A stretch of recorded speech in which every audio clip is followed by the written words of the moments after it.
kicked to the curb in the dead of winter by a ruthless stepmother, 20-year-old Chloe Bennett had nothing but a trash bag of clothes and a crumpled $10 bill. She used it to buy a crumbling, tax-delinquent pottery shop. But the dark secret, sealed behind its brick kiln, wouldn't just change her life, it would make national headlines. The rain in Scranton, Pennsylvania didn't just fall. It froze the second it hit the pavement. For 20-year-old Chloe Bennett, the biting cold of that November morning was nothing compared to the ice in her stepmother's eyes. It had been exactly 3 weeks since Chloe's father, David Bennett, passed away from a sudden and aggressive heart condition. David had been a hard-working contractor, a man who built a modest but comfortable life for his family. But in his final years, his judgment had been clouded by Barbara Higgins, a woman he married when Chloe was 16. Barbara was calculated obsessed with status and entirely indifferent to Chloe. On the morning of the estate settlement, Chloe sat in the sterile mahogany-lined office of Charles Hayes, the family's longtime probate attorney. She was exhausted, running on fumes after working back-to-back night shifts at a local diner just to afford her father's basic funeral arrangements Barbara had flat-out refused to pay for. Charles cleared his throat, adjusting his glasses as he looked down at the paperwork. As per the revised will dated 6 months ago, David Bennett's primary residence, his life insurance policies, and his liquid assets are to be transferred entirely to his wife, Barbara Higgins. Chloe felt the air leave her lungs. Wait. Everything my dad promised me. He'd help me with nursing school. He told me the house would at least be split. Barbara, sitting across from her in a tailored designer coat, let out a dry, condescending laugh. Your father said a lot of things when he was medicated, Chloe. The will is legally binding, and frankly, I am selling the house. You have until tonight to get your things out. Chloe stared at her, horrified. You're kicking me out. It's 20 degrees outside. I have nowhere to go. That sounds like a personal problem, Barbara replied, examining her manicured nails. Charles Hayes shifted uncomfortably in his leather chair. There is one other asset. It wasn't included in the primary estate transfer because it carries a substantial liability. He pulled a yellowed, water-damaged folder from the bottom of the stack. A commercial property deed. A derelict pottery shop on the industrial edge of town, originally owned by David's great-uncle Arthur Pendleton. It's been abandoned since 1988. Barbara frowned. A shop, is it worth anything? The structure is condemned, Charles explained bluntly. Worse, it has over $45,000 in unpaid property taxes and municipal liens attached to it. Whoever holds the deed is responsible for the debt. The city is preparing to seize it by the end of the month. Barbara's eyes gleamed with a sudden, malicious idea. She turned to Chloe. You want an inheritance so badly you can have it. In fact, I'll sell you the deed right now. Give me whatever is in your pocket, and the family business is yours. It was a trap, and everyone in the room knew it. Barbara was trying to offload a massive financial liability onto a 20-year-old girl who made minimum wage, effectively ruining her credit and future before it even began. Chloe reached into the pocket of her faded denim jacket. Her fingers brushed against her total life savings, a crumpled $10 bill she had earned in tips the night before. She looked at Barbara's smug face, then at the deed on the table. It was the last remaining connection to her father's bloodline. If the city took it, everything her family had ever built would be gone. Fine, Chloe said, her voice shaking but resolute. She slammed the $10 bill onto the mahogany desk. I'll take it. Barbara snatched the bill with a triumphant smirk. Enjoy your empire, sweetheart. By 8 p.m. that night, Chloe stood on the cracked sidewalk of 402 Miller Street. The rain had turned to sleet. Before her stood Pendleton Ceramics. The windows were boarded up with rotting plywood, the brick facade was crumbling, and the faded painted sign above the door was barely legible. It looked less like a building and more like a tomb. Using the rusty iron key Charles had given her, Chloe forced the front door open. The hinges screamed in protest. Inside, the smell of damp earth mildew and decades of stagnant air hit her like a physical blow. She clicked on her phone's flashlight. The sweeping beam revealed a graveyard of shattered clay, overturned work tables, and thick, suffocating layers of dust. The power had been cut off decades ago. She was 20 years old, $45,000 in debt, and standing in a pile of rubble. She sank onto an overturned wooden crate, pulled her knees to her chest to conserve body heat, and finally let the tears fall. Chloe survived the first 3 days on sheer adrenaline, and adrenaline alone. She bought a cheap battery-powered lantern, a heavy-duty sleeping bag from a thrift store, and a box of protein bars. By day, she worked her diner shifts, smiling through the exhaustion to secure as many tips as possible. By night, she returned to the freezing, cavernous ruin of the pottery shop, dedicating herself to clearing out the front room just to make it habitable. It was during the grueling process of hauling out rotten floorboards and shattered ceramic molds that Chloe began to notice something strange about the building's architecture. The shop was fundamentally a long, rectangular warehouse. Walking the exterior perimeter on her second afternoon, she had paced it out roughly 60 feet long from the front door on Miller Street to the back alleyway. But inside the main workshop abruptly ended at a massive floor-to-ceiling brick wall housing the shop's centerpiece, a colossal industrial-sized gas kiln. Chloe stood in the center of the room, her brow furrowed in confusion. She paced from the front door to the back brick wall. 35 feet. She did it again. 35 feet. Even accounting for the depth of the kiln itself, there was a glaring discrepancy. There was nearly 20 feet of building missing from the interior. Where was the rest of the space? Her curiosity piqued. Chloe grabbed her lantern and walked to the back of the room. The kiln was a monster of iron and heat-resistant brick, easily 10 feet wide and rusted shut. Behind it, the solid brick wall stretched into the shadows of the rafters. But as Chloe stepped closer, she felt it. A draft. It was faint but unmistakable. A steady stream of icy, stale air was cutting through the heavy smell of dust, hitting the back of her neck. She raised her hand, trailing her fingers along the rough, soot-stained bricks beside the iron kiln door. The mortar here didn't look like the mortar in the rest of the building. It was sloppier, haphazardly applied, as if someone had rushed to seal something up in a panic. She pressed her ear against the cold bricks. The wind outside was howling, but the sound didn't seem to be coming from the alley. It sounded hollow, resonant, like wind blowing over the mouth of a glass bottle.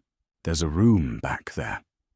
Chloe realized her heart picking up speed. She searched the debris in the front of the shop until she found a heavy iron crowbar left behind by whoever had last scavenged the place. Returning to the wall, she positioned the curved wedge of the iron bar against a thick seam of sloppy mortar directly behind the right flank of the kiln. Taking a deep breath, she swung. Clang! The iron struck the brick, sending a shockwave up her arms that made her teeth rattle. The brick didn't budge. She gritted her teeth, adjusted her grip, and swung harder. Crack! A hairline fracture appeared in the mortar. Chloe swung again and again, the rhythmic sound of iron hitting brick, echoing through the empty shop. Sweat beaded on her forehead, despite the freezing temperature. Her hands were blistered and raw, but the adrenaline masked the pain. With one final desperate heave, she drove the crowbar into the crack and pulled back with all her body weight. A block of 3 bricks broke loose and crashed inward.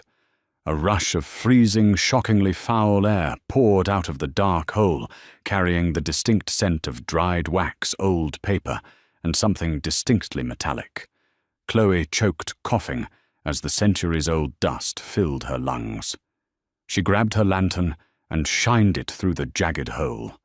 The beam of light cut through the darkness, illuminating a space that made her breath catch in her throat. It wasn't just an empty void. It was a secondary workshop, perfectly preserved like a time capsule.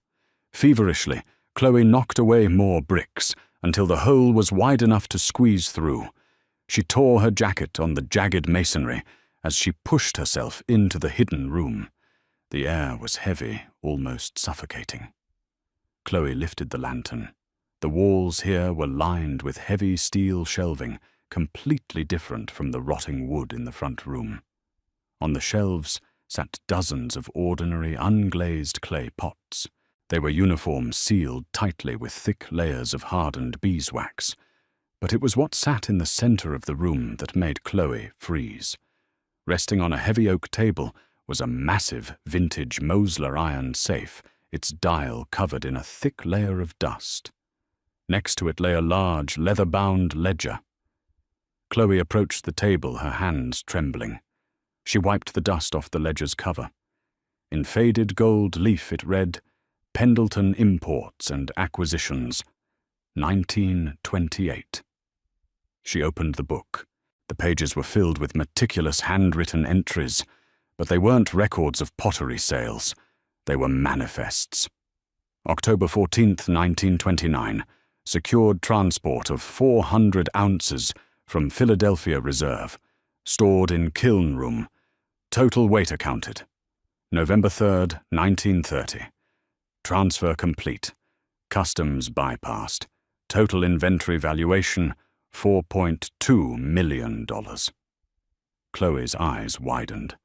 She looked up from the book to the shelves lining the walls. There were at least 50 clay pots, sitting there quietly gathering dust. She walked over to the nearest shelf, her heart hammering against her ribs like a trapped bird. She reached out and grabbed one of the pots. The moment she tried to lift it, she gasped. It was impossibly heavy. A pot that size should have weighed maybe 5 pounds. This one weighed closer to 40. Setting her lantern on the floor, Chloe grabbed her crowbar. She placed the heavy clay pot on the ground, wedged the tip of the iron bar under the thick beeswax seal, and pried it upward.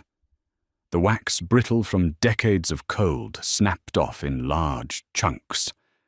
Chloe reached inside the dark opening. Her fingers brushed against something cold, hard, and metallic. She grabbed a handful of whatever was inside and pulled it out into the light of the lantern. She stopped breathing. Resting in the palm of her blistered, dirt-stained hand was a pile of heavy, gleaming metal discs. Even through the dust and grime, the color was unmistakable. They were gold coins, specifically perfectly preserved, uncirculated double-eagle gold pieces. Chloe dropped to her knees, the realization washing over her in a tidal wave of shock. Her great-uncle wasn't just a potter. The shop wasn't just a failed business. It was a front. And Barbara Higgins, in her infinite greed and cruelty, hadn't just sold Chloe a $10 debt trap. She had sold her a multi-million-dollar empire. The silence in the hidden kiln room was deafening, broken only by the ragged sound of Chloe's breathing. She sat on the cold concrete floor, her jeans coated in decades of dust, holding a 1928 St. Gordon's double-eagle gold coin in her trembling hand. This wasn't just a random stash of wealth, it was a carefully orchestrated historical rebellion. Reading further into the leather-bound ledger, Chloe began to piece together the truth about her great-uncle, Arthur Pendleton. In the early 1930s, as the Great Depression ravaged the country, rumors began to swirl that the federal government was planning to recall all privately held gold. Arthur, a deeply paranoid but brilliant importer, didn't trust the banks. When President Franklin D. Roosevelt signed the Gold Reserve Act in 1934, making it a criminal offense for citizens to own monetary gold. Arthur was already steps ahead. He had slowly liquidated his immense importing fortune, converting it into uncirculated gold coins. He used his failing pottery shop as the perfect unassuming front. The heavy beeswax-sealed clay pots were designed specifically to conceal the weight and metallic signature of the coins. He walled up the secondary kiln room, fully intending to pass the secret down to his son once the laws changed. But Arthur died suddenly of a stroke in 1938, taking the secret of the bricked-up room to his grave. The building was passed down through generations, eventually landing in the lap of Chloe's father, David, who never had the capital to renovate it. And now, thanks to Barbara Higgins's cruel attempt to destroy her stepdaughter, it belonged to Chloe. But euphoria quickly gave way to a paralyzing, icy panic.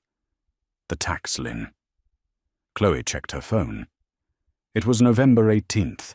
According to the documents Charles Hayes had smugly handed her, the Lackawanna County Tax Claim Bureau was scheduled to seize the property for the $45,000 in back taxes on November 30th. If the city foreclosed on the shop, they would bulldoze it. The hidden room would be exposed, the state would claim the treasure, and Chloe would be left with nothing. She had exactly 12 days to come up with $45,000. She couldn't just walk into a local bank with a bucket of 1920s gold coins. It would trigger federal red flags, IRS investigations, and inevitable local gossip that would reach Barbara's ears before the sun went down. Operating on pure survival instinct, Chloe meticulously placed the coins back into the clay pot and resealed it with chunks of the hardened beeswax.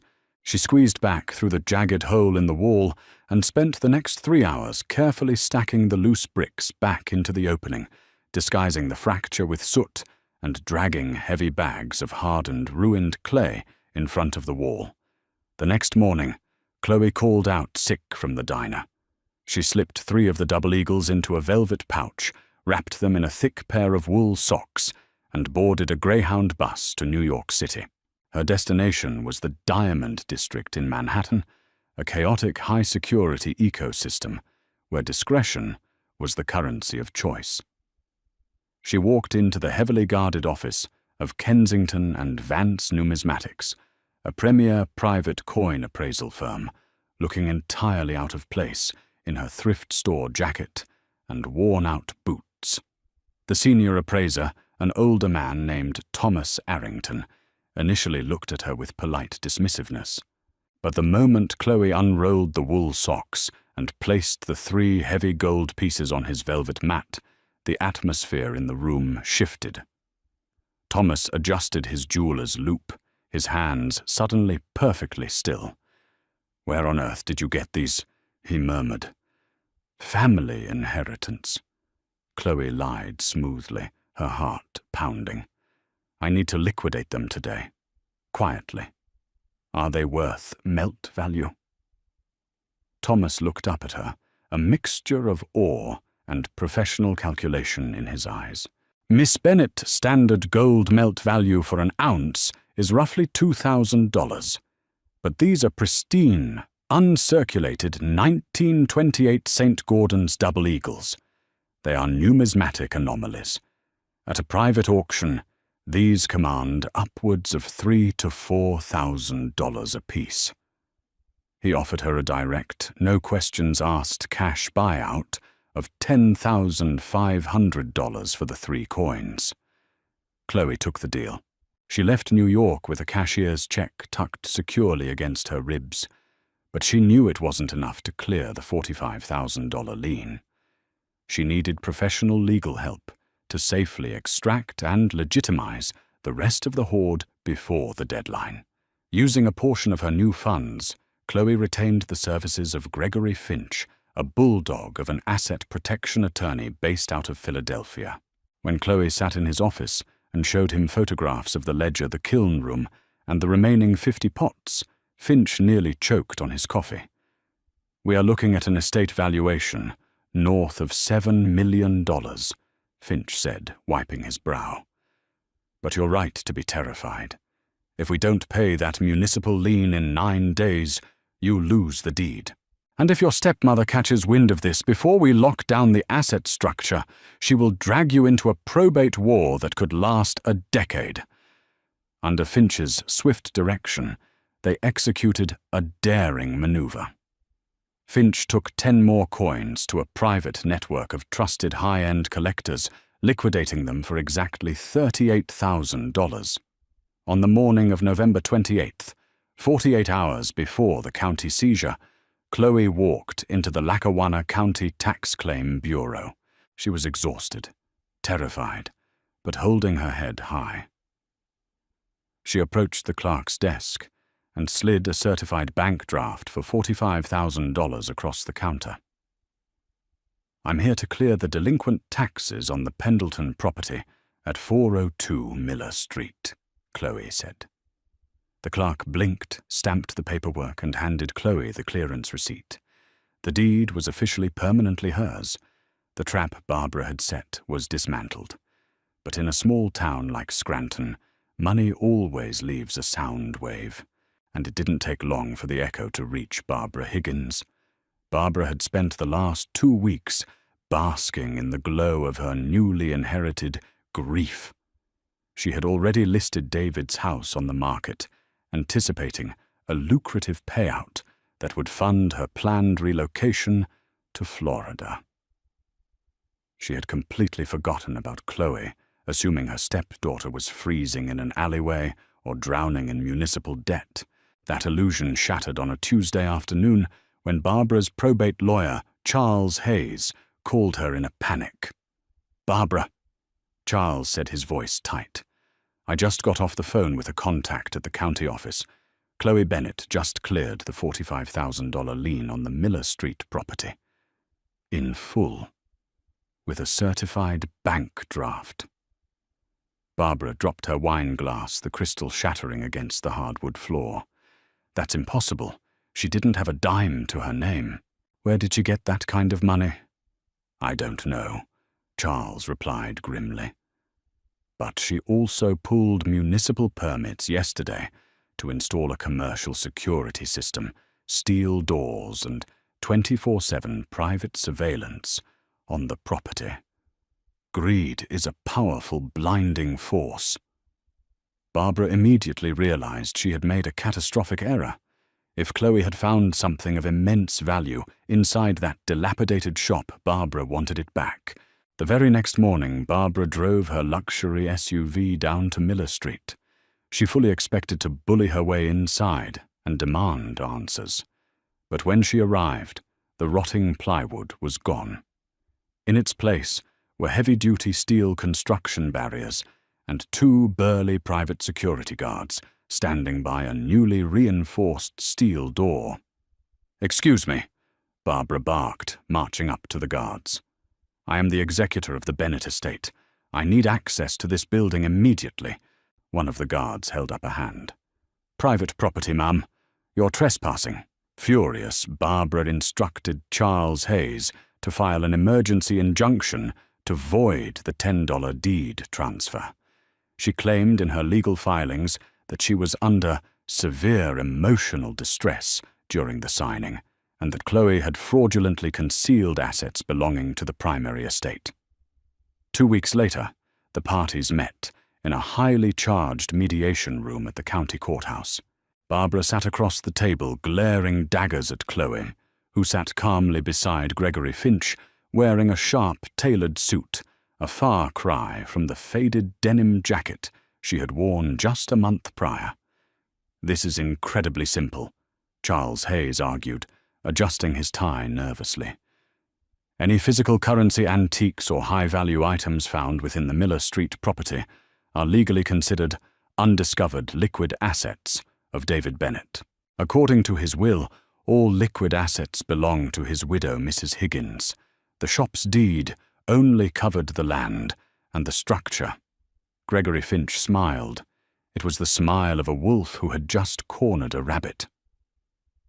"That is a fascinating legal theory, Charles," Finch said, smoothly opening his leather briefcase. "However, it completely contradicts the specific punitive contract you drafted at Mrs. Higgins's explicit request." Finch slid a highlighted copy of the $10 bill of sale across the table. "When Mrs. Higgins forced my client to absorb $45,000 of debt, she wanted to ensure Chloe couldn't dump the liability back onto the estate. So you added a very aggressive, as is total assumption clause. Let me read it for the room. The buyer assumes all liability debt structures and subterranean contents of the property in their entirety. The seller explicitly waives all future claims to chattel fixtures and hidden liabilities within the premises." Barbara's face drained of color. She turned to Charles. "What does that mean?" "It means," Finch said, leaning forward, "you signed away your rights to absolutely everything inside that building to guarantee Chloe would be ruined by the debt. Furthermore, we have a certified 1928 ledger proving the contents belonged to Arthur Pendleton, not David Bennett. The asset traveled with the deed. You sold a multi-million-dollar gold hoard for $10, Barbara, and it is completely undeniably legal." The silence in the mediation room was absolute. Barbara stared at the document, her mouth opening and closing soundlessly. The realization of her own arrogance, the fact that her malice had directly handed Chloe a fortune, crushed her. "I'll sue," Barbara hissed, her voice trembling with rage. "I'll drag this out for years. You could—" Chloe finally spoke, her voice calm and steady. "But you can't afford to." Chloe pulled one final piece of paper from her folder and slid it toward her stepmother. "While you were busy trying to ruin me," Chloe explained, "my legal team did a little digging into my father's estate. You assumed the house was paid off. What you didn't know, because you never paid attention to my dad's finances, was that he took out a massive second mortgage to pay for the experimental heart treatments you refused to help him with." Barbara snatched the paper. It was a notice of default from the bank. "The life insurance barely covers the debt." Chloe continued quietly, not with malice but with cold reality. "The house is underwater. You have exactly 30 days before the bank forecloses and evicts you, just like you did to me. And since you signed away the pottery shop to avoid its debt, you have absolutely nothing left." Barbara Higgins burst into tears, her facade of untouchable wealth collapsing in an instant. Chloe didn't smile. She didn't gloat. She simply stood up, buttoned her jacket, and walked out of the room, leaving the woman who had tormented her sitting alone in the wreckage of her own making. Over the next 2 years, Chloe's life transformed in ways she had never dared to dream. Under the careful guidance of Gregory Finch and Thomas Arrington, the Pendleton gold hoard was quietly and legally liquidated through private auctions, netting Chloe just over $6.8 million after federal taxes. She didn't buy sports cars or mansions. Instead, she honored the men who had inadvertently saved her life. She poured over $1 million into completely renovating the Miller Street property. The crumbling brick facade was beautifully restored. The hidden kiln room was converted into a state-of-the-art secure office. Today, the building stands as the David Bennett Community Art and Education Center. It features a fully functioning pottery studio where local kids take free classes, subsidized by a massive trust fund Chloe established. Furthermore, she used a large portion of her wealth to establish a sweeping nursing scholarship at the local university, ensuring that young, hard-working students would never have to choose between their education and surviving the winter.